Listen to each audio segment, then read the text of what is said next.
Достар, сәлем. Менің қолымда қазір Xiaomi Mi 11 Lite. Mi деген ол флагман, Lite деген ол жеңілтілген флагман. Сонда бір орташа сияқты, орташаға келеді. Осылай тестте түсіп тастайын, тестте көрсетейін. Өйткені бұдан басқа әлі Oppo Reno 5 Lite жаңалықта шықты. Одан мықтысы Oppo Reno 5. Бұрын естеріңізде болса, Oppo Reno 4 болғанды, 4 Pro болған, 4 Lite болған. Енді осылай істейтін болды, 5 және 5 Lite. Ол келесі видеода болады, бірақ әзірше тез осы Mi 11 Lite. Бұл флагман деп айту қиын, өйткені барлық жақ керемет емес. Бұл Lite деген енді жеңілтілген, енді ең мықты деп айтуға болмайды бұны.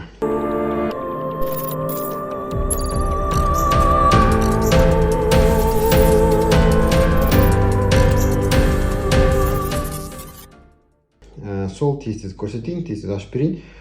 Жақсы, жаман жағын айтып берейін. Неге ұқсайды, неге бұл шықты, алуға тұрарлық па, тұрарлық емес па, сол кезде көресіздер.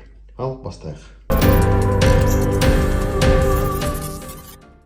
Ең бірінші қорабын не бар екенін көрейік. Қорабы бұрынғыдай үлкен. Қазір көресіздер. Ең бірінші әрине қорабы. Қорабын ақырындап ашпасаңыздар, жыртылып кетеді. Ішінде әрине чехол береді. Чехол бұрынғыдай силиконды. Сосын өзінің кітаптары. Мен оны ешкім оқымайтын кітаптар деп атаймын. Сосын аңғарыңыздар, мынандай переходник салып берді. Переходник неге? Өйткені осында переходник салып берді. Сонда Type-C мынау, яғни 3,5 мм мини джек дейді. Бұнда жаңа радиоға, наушникке демесе. Бұндай iPhone салушы еді, енді Xiaomi салатын болды.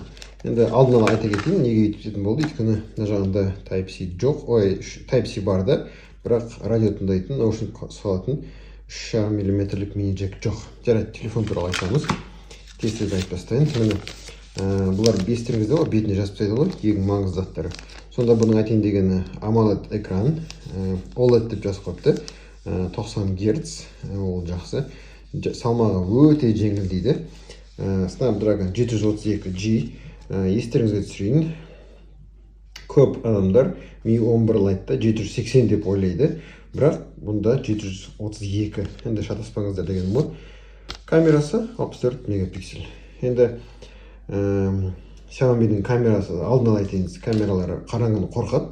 Түсіретін болсаңыздар, жарықта түсіру керек, далада түсіру керек, жарық көп жерде түсіру керек.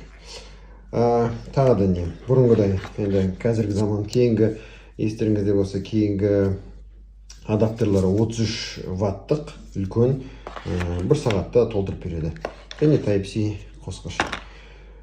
Құлаққап жоқ, өйткені чехол бар. Немесе таңдаңыздар, чехол немесе құлаққап.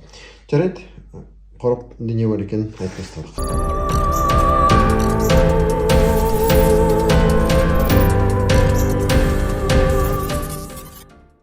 Енді смартфонның өзіне келдік.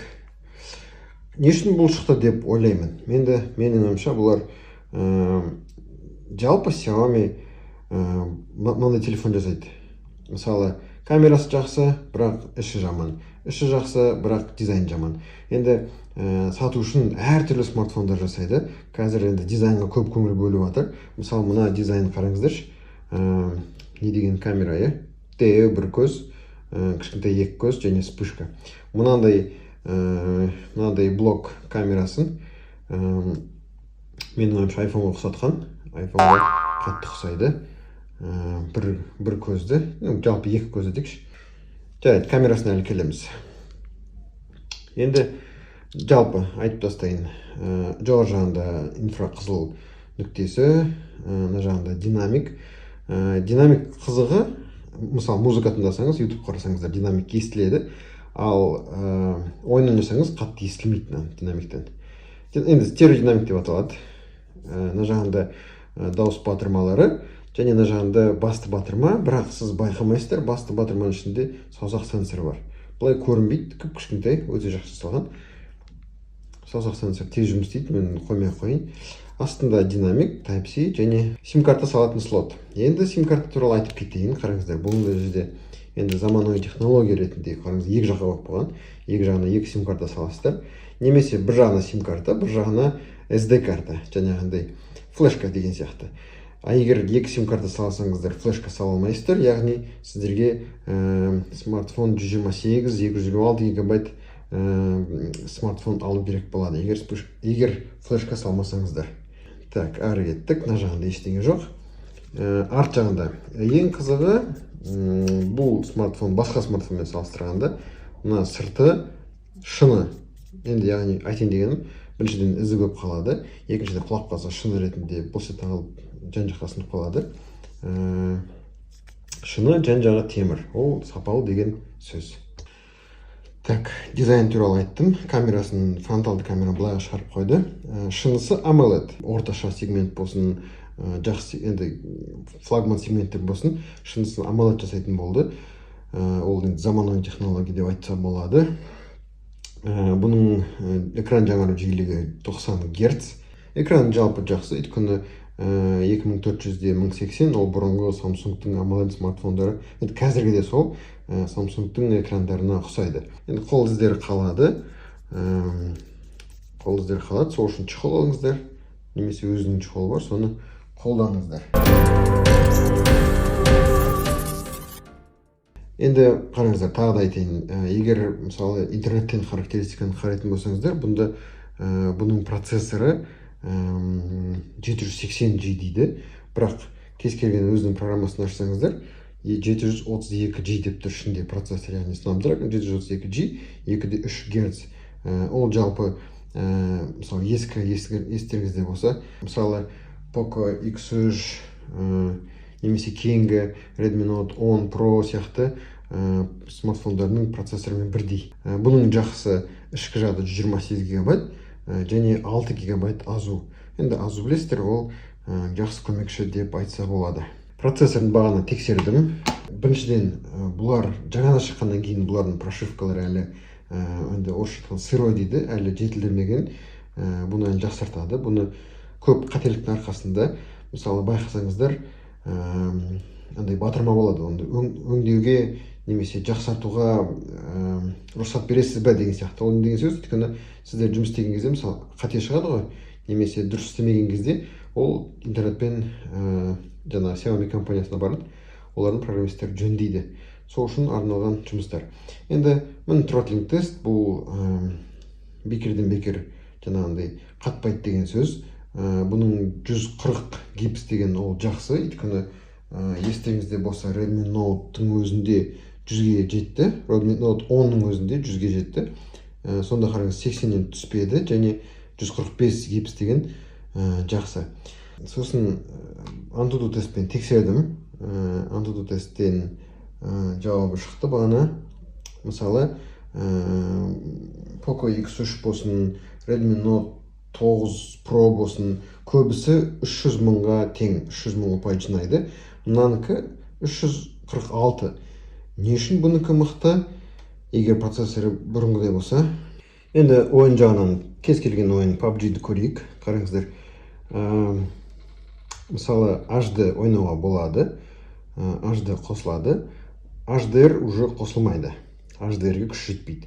Егер жаңа плавнаны бассаңыздар, плавныйның өзінде ультра шығады, сонымен ойнаса болады. Мына жағында кез келген графикасы шығады, стиль деймін.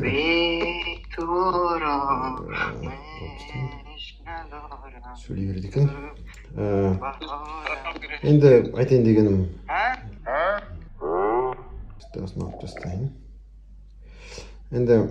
дегенім, графикасы керемет деп айту қиын, өйткені бұл қайталайтын орташасы, яғни Mi деген ол флагман, ал Lite деген ол ең төменгі жаңағыдай. Жалпы ойнағанда смартфон қызбайды, мен байқадым. Енді ультра настройкамен, жаңағы HDR настройкамен қызады, әрине, өйткені кез келген смартфон, мысалы iPhone болса да, сіз настройканы ең жоғары қойсаңыз, смартфон қиналады. Қиналған арқасында қызады, сосын енді аккумулятор да бұзады, процессор да қиналады. Ал егер настройкасын төменге қойсаңыз, төмен болғанда жалпы ойнауға болатындай. Сонда смартфон қызбайды, көп ойнай аласыздар. Ары қарай кеттік. Geekbench бойынша Geekbench бойынша тексерсек, мына Geekbench 5 программа арқылы, приложение арқылы тексердім.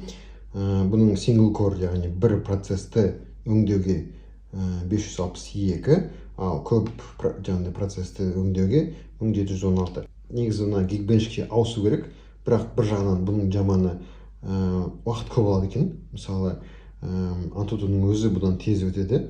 Екіншіден, бұл әйтеуір бір тест, әйтеуір бір өткізе салатын тест. Өйткені, мысалы, Antutu ол бүкіл дүниежүзілік смартфондардың бәрін тексеріп шыққан, кәдімгі рейтинг жасап қойған. Ал бұл жай мынау осынша бал деп айтып қойған сияқты. Қолдануға өте жеңіл, жеңіл. Енді камерасына келейік. Ең қызығы осы камералар. Камерасы, негізгі камерасы 64 мегапиксель. 64 мегапиксель, бірақ соның өзінде ең қызығы, мен түсінбейтім неге, бірақ екі түрлі болады. Мысалы, мына түйме тұр, ине тұр, мені бір рет фотоға түсірдіңіз, және әрі қарай көбіректі басасыз, 64 таңдайсыз, и онда түсіресіз. Яғни ультра HD сияқты түсірдіңіз. Сонда сізде екі фото, екеуі де бір камерамен түсірілген, бірақ екеуі де әртүрлі кішкене. Менің ойымша айырмашылық бар. Так, камера туралы. Екінші камерасы ол, қазір 64-ті алып тастайын. 64-ті айтпақшы, жаңағы кең бұрышты, мынандай кең бұрышты жоқ, ал 64 еместе былай бар. Және екі есе жақындатады, бірақ ол программалық. Видео түсіреді. Видеода стабилизациясы бар. Фотосын көрсетемін, фотоларын. Қалада көп фотоға түсірдім, соны көресіздер. Қой кірсін бе, қойшы бәрі қырсын де, ең бастысы басым аман болсын де, миым аман болсын де, иім аман болсын де. Қой кірсін бе, қойшы бәрі қырсын де, ең бастысы басым аман болсын де, сенім аман болсын де, елім аман болсын де.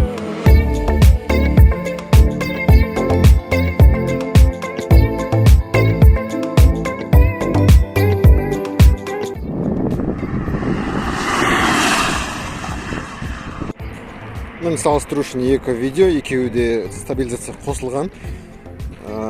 Енді экранына қараса Xiaomi'дікі жарқыраған түстері бәрі анық, Oppo'нікі кішкене нақтылау сияқты.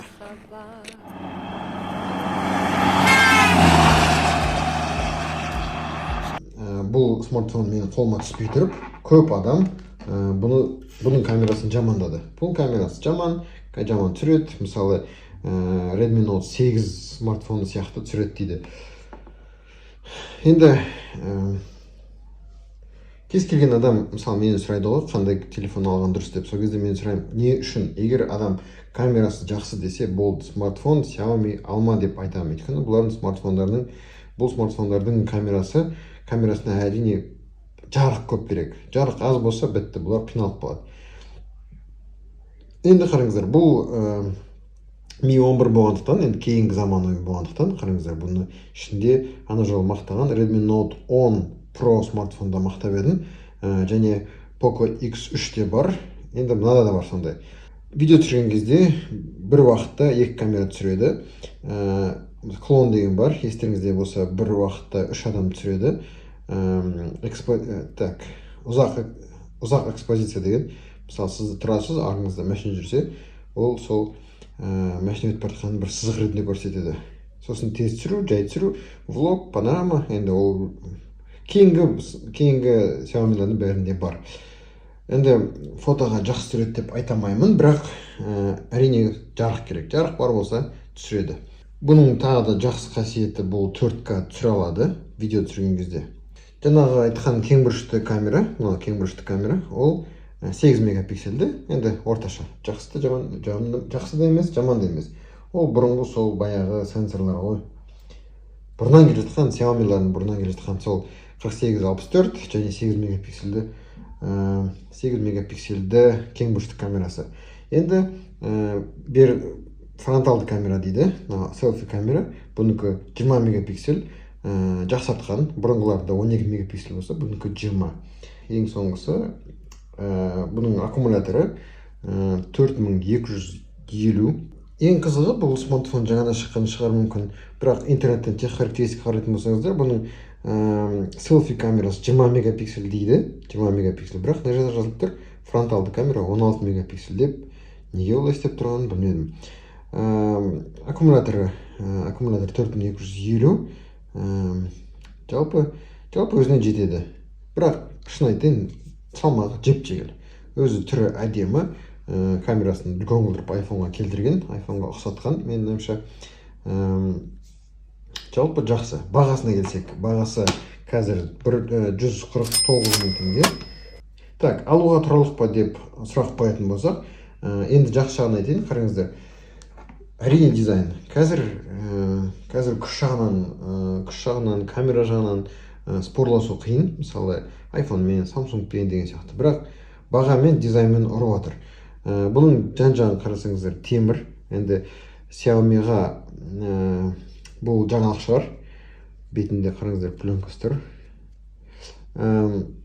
Бұл жаңалық шығар, өйткені бұлар пластикпен ұра беретін бұрын. Шет-шеттері пластик, арты жаңағындай пластик деп. Мынау шыны, үш жағы темір, жақтауы темір. Дизайнына қарайтын болсақ, салмағына қарайтын болсақ, қолдануына қарайтын болсақ, бұл ұтып тұр басқаларды. Мысалы, Redmi Note 9 Pro-ны қасына ұстаса, бұл бір 2 есе ауыр шығар. Жаңағы 9 Pro. Немесе, мысалы, Poco X3 пен салыстыратын болсақ, ол да 2 есе ауырнадан. Мына жеңіл, процессор керемет. Мысалы, айттым ғой, Poco X3 пен 9 Pro-ның, Redmi Note 9 Pro-ның Antutu бойынша 3000 болса, мұны 340 мыңға созылып тұр. Камерасы енді жалпы 9 Pro-дан, Poco X3-тен кішкене болса да бір 20%-ке мүмкін жақсартты, өңделді, болды 20%-ке. Бағасы да сол, кішкене болса да үлкейіп тұр. Енді қазіргі трендпен, қазіргі дизайнмен рынокты жаулап алғысы келіп тұр ғой. Алуға тұрарлық па десем, тағы да қайталайын, бұл дизайнға қарау керек. Мысалы, естеріңізде болса, мен Oppo Reno 4 Pro-ны шолу жасаған кезде айтқам, оның дизайны өте әдемі, оның өте жеңіл, өте жұқа. Бұл смартфон және қымбат болатын. Ол смартфонды тек қана әйелдер жаңағы бизнес-леди алатын еді деп айтушы едім. Бірақ мен екі еркекте бұл жаңағы Oppo Reno 4 Pro-ны көрдім. Сонда тек қана әйелдер емес, енді жалпы еркектерді алады екен. Сол үшін мынау да сол, бұл да біраз адамдар алады. Өйткені менің ойымша дизайнға көп адам қарайды, салмағына. Мысалы, көбісі ойын ойнамайды ғой. Ойын ойнайтын жастар, ұлдар деген сияқты. Ал қолдануға және өз бағасына қолдануға жақсы деп ойлаймын. Осымен көрсетуге тырыстым, асықтым. Өйткені айтып отырмын, келесі жолы Oppo Reno 5 туралы айту керек. Және тағы да құлаққап туралы материал дайындау керек. 3 керемет құлаққап, бағасы да жақсы, өздері де жақсы, сол туралы видео дайындап отырмын. Енді тағы да сұрақтарыңыз болса, жазыңдар, комментарияға жауап берем. Мен айтпаған, мен көрсетпеген момент болса, жаңағындай факторлар болса, айтыңыздар. Келесі видеода кездескенше, 1-2 күнде тағы бір видео шығады. Келесі видеода кездескенше сау болыңдар. Елім аман болсын.